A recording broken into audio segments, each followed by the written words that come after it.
these ends are really split.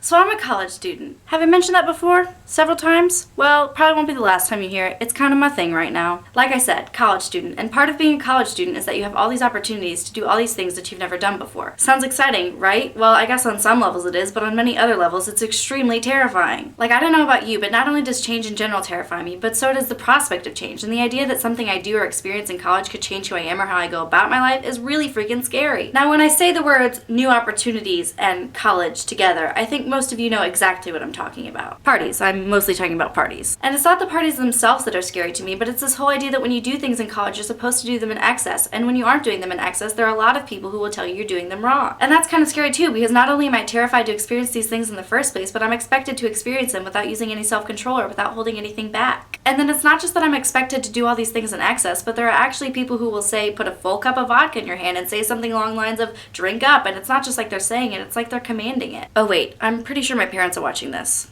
Sorry, Mom and Dad, but you're the ones who sent me to the #1 party school. So if you know me and you've been listening really closely, then you know I've mentioned two things that I have a really big problem with, and that is not using self-control and giving into peer pressure. From this point on, you should know that I'm not taking a stance as someone who's never done anything wrong. In fact, I'm doing exactly the opposite. I'm speaking as someone who's really been struggling with these things and who wants to change the way I feel like I have to go about my life here at college. That's really what this video is. It's a message to myself about being able to fight against these pressures and expectations, and about having the knowledge to make better decisions, as well as realizing that it's okay not to give in. One thing I've noticed that seems to come up in Sunday afternoon conversations, the time when people are rehashing their weekend ventures, is that a lot of people actually feel bad about the things that they're doing. Now, that certainly doesn't include everyone, as evidenced by what I'm about to say next, but it's certainly more than many would have you believe it was. Most of the time, the response to someone giving their weekend confessions goes something like, "Don't worry about it, it's totally normal, that's not even that bad. I mean, you kept your clothes on, right? Trust me, I know people who have done way more. It's not a big deal." So the immediate reaction of college students is to dismiss the guilt that people are feeling about what they've been doing or how they've been living. But why? Why are we always so quick to encourage people to get rid of or ignore the guilt that they're feeling? Is it because guilt is innately bad or wrong, or that we believe it comes from a place of repression that is in itself wrong and that defies our own human nature? But there I think I found the key: human nature. The fact is, we have some kind of desire to do the things we end up feeling guilty about in the first place, to rebel or to defy the rules set before us or the authority set over us. So is this desire an innate one, or does it develop as we grow and learn to recognize these rules and authorities? My own personal belief is that this nature is with us from the moment we're born to our dying day, but if this is the case, how do we learn to resist it, or should we even try to? But if the desire to rebel is in our nature, where does the resulting feeling of guilt come from? Does it come from years of conditioning in a world filled with rules and regulations, or does it come naturally from within us? And if that's the case, why do there seem to be two opposing feelings within us that seem so determined to govern our actions? I mean, if they're both in our nature, how do we know which one is more valid or reliable? And how can we trust how we feel if we know that the actions caused by one feeling will bring about another that will actually cause us to regret those actions? There are a lot of different directions I could go in at this point, but the point, or in this case question, that hits home most for me is it reasonable for us to base our actions or decisions on a feeling or emotion in the first place? I personally have learned not to trust my feelings and emotions, and it all comes down to the fact that emotions are ever changing and unreliable, and if you base your decisions, your actions, or even your opinions and beliefs on how you feel, then those things too will be ever changing and unreliable. So if we can't base our decisions on how we feel, what can we base them on? Surely they need to be based on things that are set in stone, like logic, or even some sort of, I don't know,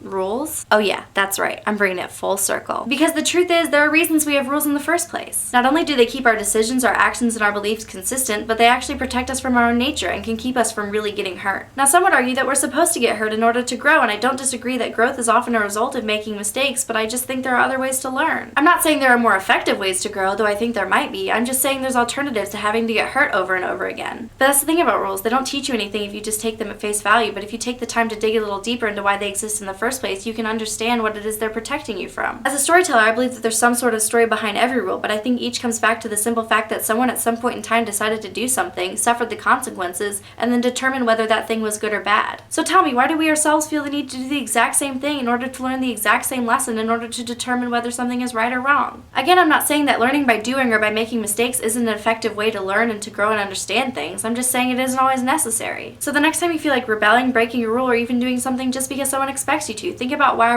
we have rules pertaining to that action. Maybe then you won't have to feel the pain and guilt that can come from making a truly grievous mistake. So what's the hardest lesson you've ever learned by making a mistake or breaking a rule? Feel free to share your stories in the comments down below, because that's what the internet's for, right? Have some kind of siren? Nope? You gone? Alright.